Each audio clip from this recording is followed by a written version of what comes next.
chers amis, écoutez. Je suis sûr que certains parmi vous ont déjà écouté les propos que je vais vous faire entendre, mais j'ai voulu qu'avec le commandant Olivier, on décortique un peu, qu'on fasse de petits commentaires là-dessus, et voilà. Merci. Donc, commandant, écoutez bien.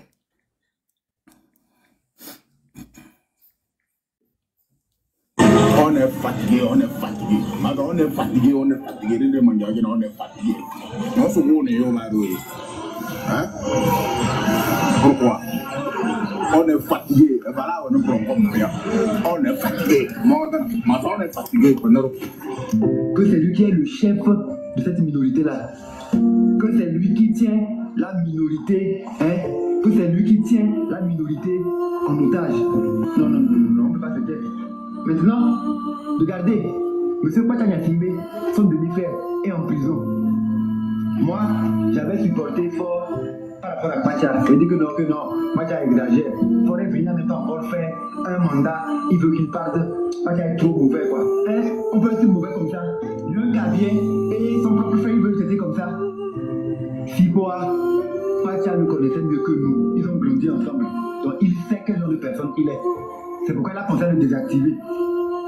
Et nous, pauvres que nous sommes... Ok, ça va, j'ai vu. Le gars fait 16 ans en prison. Oui. Vous voulez dire quelque chose? Le premier, je l'ai reconnu. Souvent, il est dans les vidéos d'humour, de comédie, il imite bien le...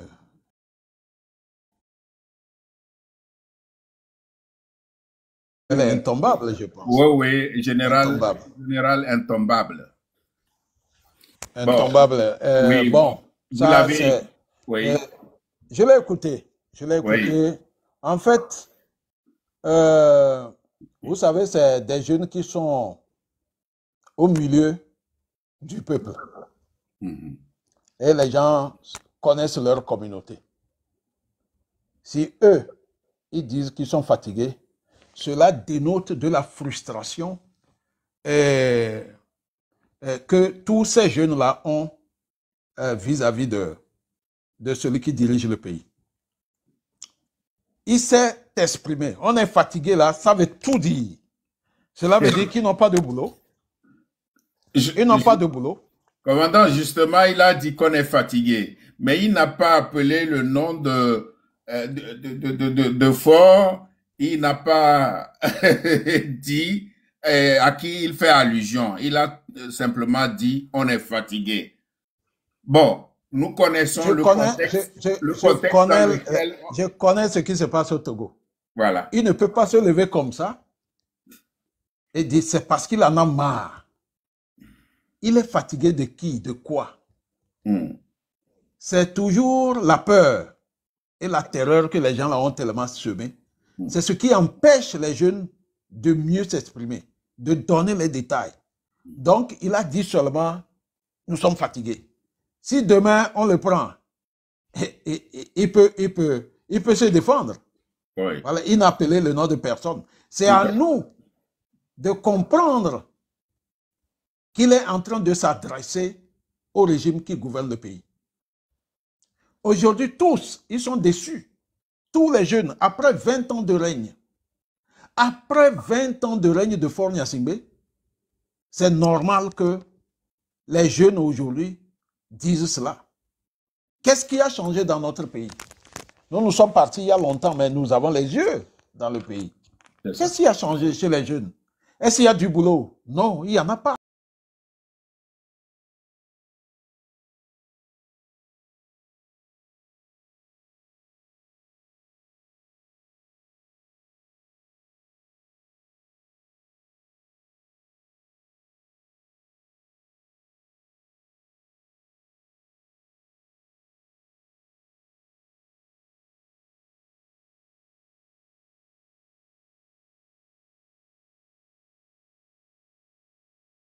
Est-ce que les jeunes arrivent à manger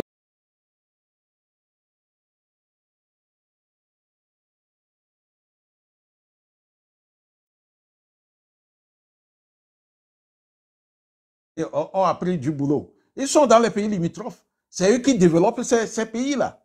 Parce que dans ces pays-là, les chantiers, quand un président a un mandat, il le prouve. Il prouve ses talents de constructeur. Mais au Togo, un président qui dort en longueur de journée et qui se réveille même à 10 heures, à 11 heures, il ne sort même pas de sa chambre. S'il veut, il sort. S'il ne veut pas, il ne va pas au travail. Et la paresse, elle est quotidienne. Et si c'est les voyages, il est prêt. Même un ministre qui est invité quelque part pour une conférence, il va à la place du ministre. Il aime tellement voyager. Et il est dans les pays européens pour discuter de comment il va placer l'argent qu'il a détourné. Il y a des détails qu'on ne peut pas donner sur la place publique. Mais ça ne va pas au Togo. Et c'est ce qui amène les jeunes à se libérer un tout petit peu. Ils vont se libérer plus que ça dans un futur proche. Vous l'avez écouté, et le jeune Amron disait que au départ, lui soutenait fort et il détestait Pacha.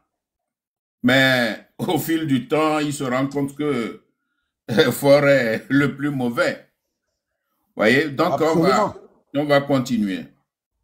Et nous, pauvres que nous sommes, nous avons dit que non, que Pacha est mauvais. Le gars fait 16 ans en prison. Il est temps qu'on libère Pacha Gnassingbé. Comme il ne peut pas le libérer depuis longtemps, il ne le libère pas là. On va le dégager. Nous, on va faire sortir Pacha Gnassingbé. On va faire sortir Affection. On va faire sortir Omolu, Fadel. Tous les prisonniers politiques, on va les faire sortir. On va ouvrir les frontières pour que les Togolais qui sont à l'extérieur puissent rentrer dans leur pays. Tu corromps la communauté internationale, tu achètes ton pouvoir. Mais un chef est naturellement installé. Bon, là, il parle des prisonniers, il parle d'Affection, il parle de Omolu, il parle de Fadel. Et il dit que, bon, on va les libérer, et puis ceux qui sont dans la diaspora, qui craignent pour leur vie, rentreront au pays. Donc ça veut dire que la jeunesse, enfin il prétend dire que la jeunesse devra prendre ses responsabilités pour que Fort et ses amis soient dégagés, et comme ça les prisonniers sortiront de leur prison et les réfugiés rentreront bonnement dans leur pays d'amour. Voilà.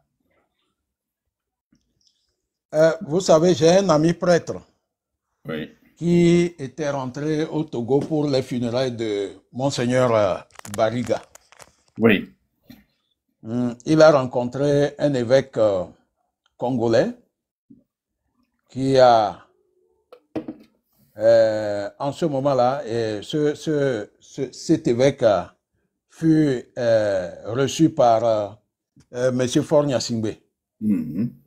Et dans leur discussion, quand l'évêque a voulu aborder les problèmes politiques au Togo, M. Fort l'a arrêté immédiatement. En lui disant de ne pas se mêler des affaires politiques et de dire aux autres évêques de ne pas se mêler de la politique et de continuer de faire leurs travaux à l'église. Ça s'arrête là. Voilà. Les problèmes politiques togolais ont été discutés aussi au Vatican. Et on a désigné un nonce apostolique